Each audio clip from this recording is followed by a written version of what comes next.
Android Andy here. Going to look today at the Sony Xperia Z Ultra. I've been using it for about almost 2 weeks now. I almost sat down to do the video review a couple of days ago, and the 4.4.2 update popped, so I thought, well, I better use it for a couple of days just to check if it makes any difference to it or not. So I've done that, and I'm ready now. Like I said, I've been using it for a couple of weeks, and I thought it was time for you to share my thoughts. Those that follow my channel will remember I've done quite a few large devices this year. The Oppo N1 was the first one at Christmas, followed by the Note 3, the Samsung Galaxy Note 3, followed by the Nokia Lumia 1520, a Windows phone. Those videos have created quite a few comments and discussions, shall we say, from the Windows fans not liking an Android fan reviewing their phone. And now on to the Sony Xperia Z Ultra. The last phone I reviewed, you might have seen, was the Z1 Compact. So the last two devices I reviewed have been Sony devices. I suppose I found myself thinking, what does Sony offer? What do they bring to the party? Great design, you could argue. Waterproof, I know others are sort of jumping on board with that as well. It's quite a simple skin of the interface. I thought to myself, why do they not do just stock Android? That would to me give them a bit of a step ahead. Maybe not to your average person, but a few more of the geeks perhaps would prefer, you know, if you had stock Android on here, quicker updates, that would give them a bit of edge. Throw that in with the great design, the waterproof, and some of the other things that they do. Maybe that gives them a bit of a unique selling point that perhaps they're lacking at the moment. Sony's a great name, it's a great brand. They will have some fans that buy Sonys because they are Sony fans. I just think that they perhaps could win a few more over with something like that, because the interface doesn't offer a huge deal, but being stock Android could make a bit of a difference. But anyway, we'll talk about that in a bit more detail as I take you through the video. So let's talk first of all about the design of the device. It's available in black, white and purple. It is a huge device, there's no way of really getting around that. That is the first thing you'll notice, and one of the most common things I've heard on sort of lunch breaks and things is, oh my god, is that a phone? Because it really is that big. It looks to be the size of a tablet basically. Having said that, it's unbelievably thin at only 6.5mm, so I really do like that about the device. And I like, you've probably heard me talk about it before, just kind of the flat slab type design. So it is just a slab, it sits level on the desk, I can type, I can operate without it rocking about. To me that's, I find that annoying when phones do that. But it is, I mean, 6.4 inches display.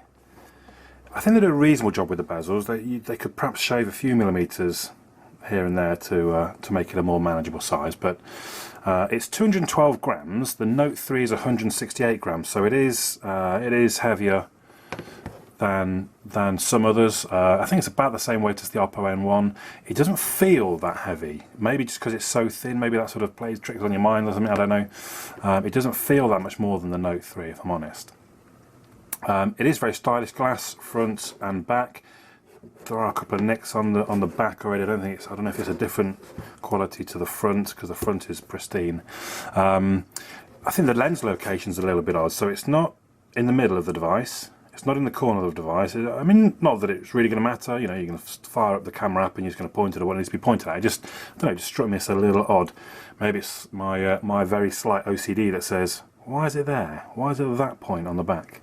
I think it's a little weird as well. I mean, the NFC symbol, to be honest, on the back, I'm not quite sure why that's necessary. You've not got a Bluetooth symbol anywhere. You've not got a Wi-Fi symbol.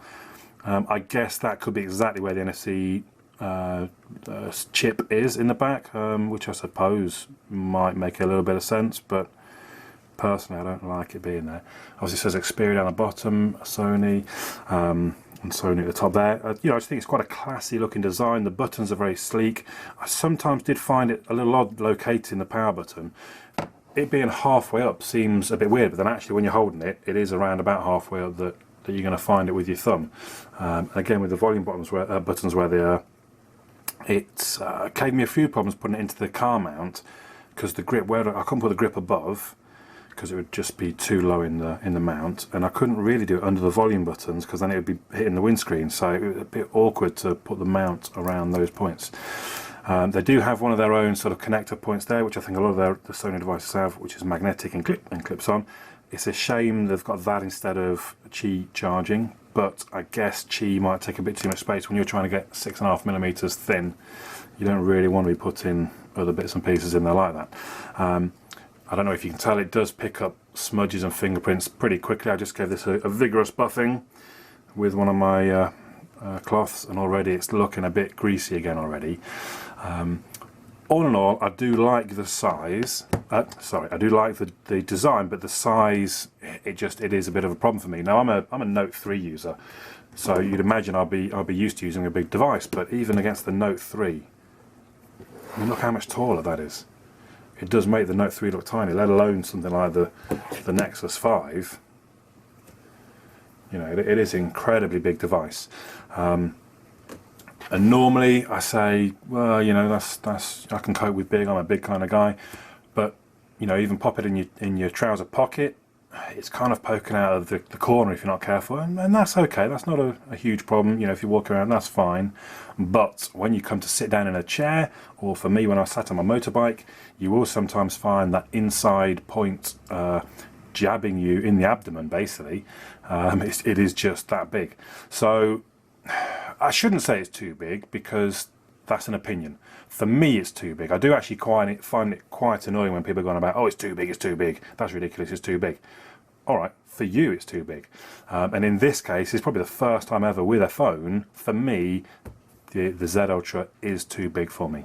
Anyway, but let's move on though. Started on a bit of a downer, actually. I shouldn't have really said that so early on.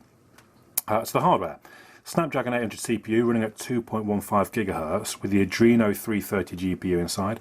The screen, as I mentioned, is 6.4 inches and it's 1920 by 1080p, which is 344 pixels per inch, perfectly respectable. Interestingly, on the screen, they say that a pencil works. This is regular graphite, I guess it is, pencil. And just to show that's not just anything that works. The rubber's kind of getting a little traction here and there, but nothing like the pencil. You can actually operate it like a stylus. Because I thought to myself, do you know what, I actually quite like using the stylus on my Note 3. It's a shame this doesn't go on. But then when I realised, when I found out a pencil will do, oh dear, that's terrible, right, isn't it? Whatever. I thought, well, actually, yeah, that's kind of cool. Actually, oh, dear, let me just clear that. That's kind of cool. That's you know, you might lose your stylus or whatever, but any pencil means you can operate your phone with, and doesn't seem to affect the screen in any way. You know, there's no marks left on the screen afterwards. You know, it's not like you're drawing on the screen as well. So yeah, I just thought that kind of cool, basically. This one is 16 gigs. It has 11.8 gig available and 2 gig of RAM. The speaker's okay, but I don't think, you know, it's kind of run-of-the-mill. Alright, let's take a quick break. Our final sponsor for today's episode, Prosper. If you knew, has multi-year terms available. You know, that's not bad. It's not bad. It comes nowhere near to passing my kettle test, though.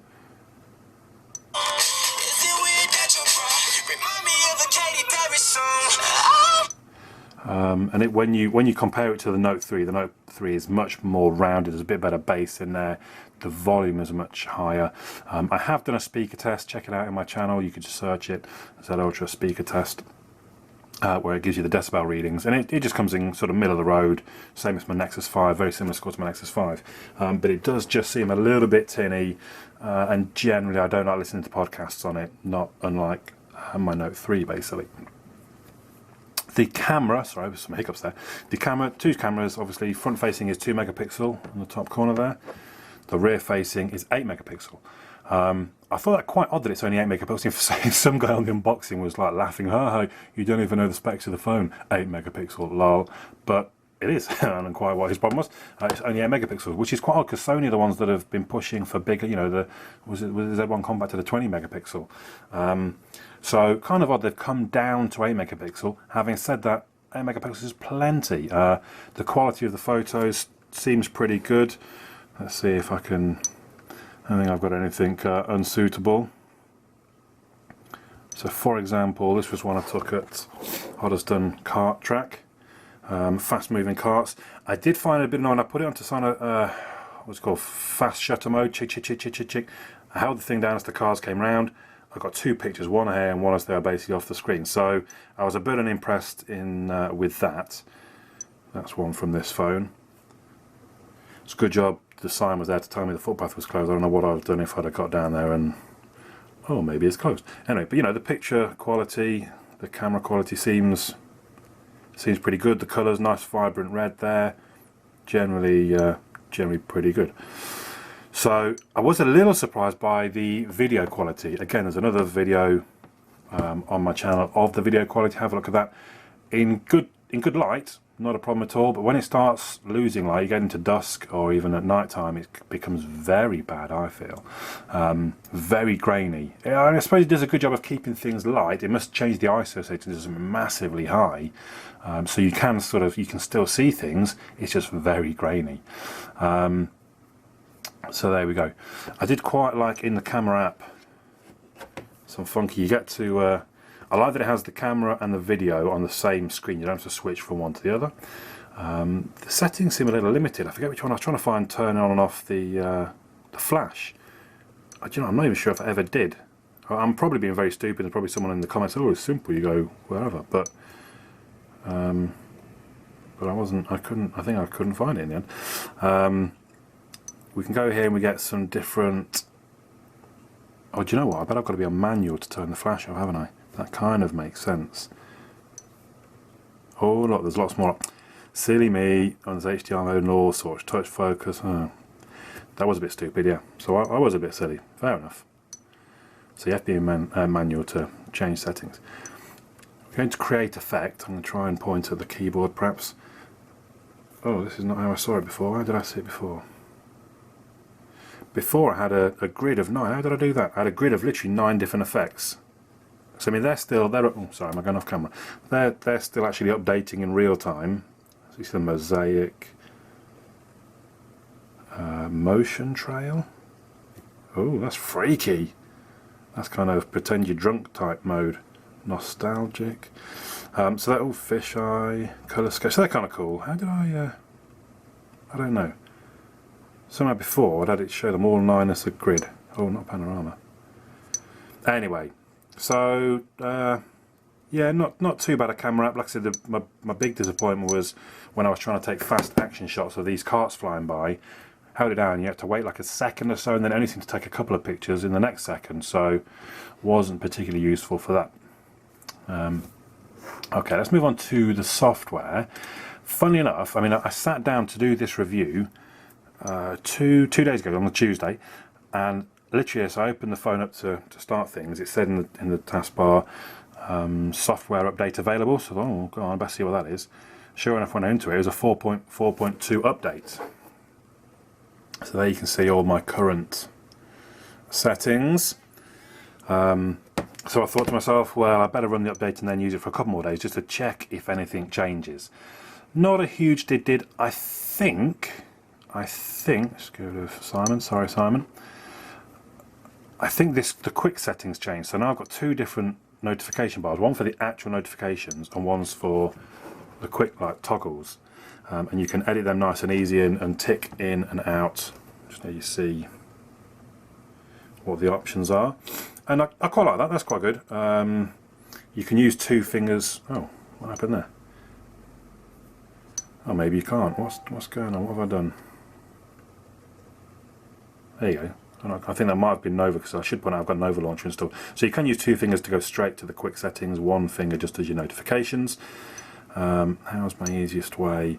I know we go into settings, home, and I'm going to switch back to Xperia Home. So this is the stock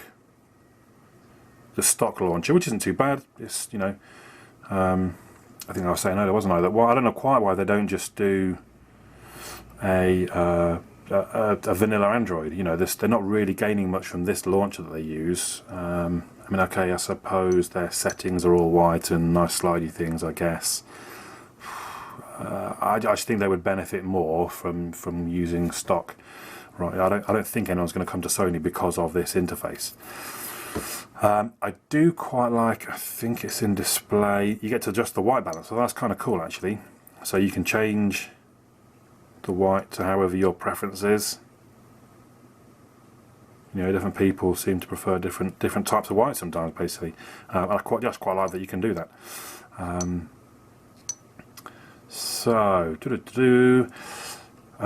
you can change themes. I don't know if you saw, or in their personalisation, You can change wallpapers, themes. This is a bit like it was in the Z1 Compact, so it's a fairly standard Sony thing. I like that you can change the size, the home grid size.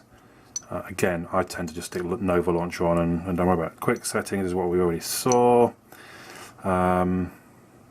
Status bar icons. I quite like this as well. You can tick in and tick out things. So if I wanted to turn off Wi-Fi, Wi-Fi vanishes. I said not turn off Wi-Fi, turn off the icon.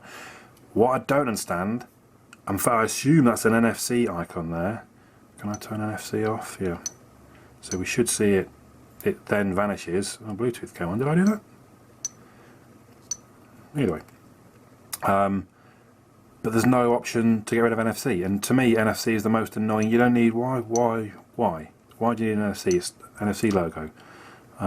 There's no signal strength with NFC. There's no... I don't know, showing that data's transferring. It is literally just an annoying little icon as far as I'm concerned. Can you actually see it? I don't know if you can see it. Come on, focus. So, just kind of odd that you can tick in things like turn on and off the battery. That actually has some use, but you can't tick in or off the NFC logo. Anyway, generally the device is very smooth as well. I don't know if you can see that. Look, it's generally pretty smooth. I didn't struggle at any point with any bits of lag. It seemed very responsive, as you would expect with the quad-core processor that it has. I didn't mention just yet the battery. It's a 3050 milliamp hour battery. Fairly normal. I think that's very similar to what's in the Note 3. You might be able to see right now I'm on 24%. I didn't charge this last night. It's now 8:15. I didn't charge it yesterday. We just rocked on right through the night. Power management. It does have stamina mode and things like that, like some of the other Sonys do. Estimated battery life 8 more hours, 14 in standby. So I'd probably get through the night again. Thus far, 1 day 9 hours or 9.5 hours. So the screen is 39% of that, but I've only used an hour and 44. I know to some that's like almost no use at all. Some people will have their screen on 5 hours a day, so that's 2 days worth of use from me. I don't do a huge amount of like watching videos and browsing the web and things. I just whip my phone out, reference something, change something on the calendar, text somebody, turn it off again. So it's never that big a drain. But I think you fairly, definitely someone with, I would say my use is average, will get through 2 days. Obviously it does depend on the user, and some people will probably manage to burn down to 24% in a matter of 15 hours, I guess. But on the whole, it's got good battery life compared to other devices. That's probably the bottom line. So if you're used to a smaller device with a 2000 mAh battery that will only last you 12 hours, this will probably last you 18 hours, I suppose is what I'm saying. If normally lasts longer, this will last longer. So, my conclusion. I love the design. I love how thin it is. I love that it's sturdy. It's very sleek. It's very stylish. It's a big flat slab. That's my kind of design. The software is acceptable. It's not too intrusive. The Sony overlay isn't too bad. You can stick a different launcher on there, like Nova Launcher, and that sort of gives you better options and hides some of Sony's designs of their own. For me, if this device was 6 inches perhaps instead of 6.4, and it was kind of squashed into the size of the Note 3 with that 6-inch screen, I think it could be a winner. I think for me that would be, almost my ideal device. But at this size, it has just gone that step too far, sort of. I don't know, it's almost a couple of centimeters too far, if I'm honest. It is just too big for me. And I have to be honest, I'm looking forward to going back to my Note 3. So it's a shame. I think Sony are doing some good things. I love the design, as I say. It's just slightly too big. So there you go. That's my opinion. Let me know yours in the comments below, and I'll catch you all again soon.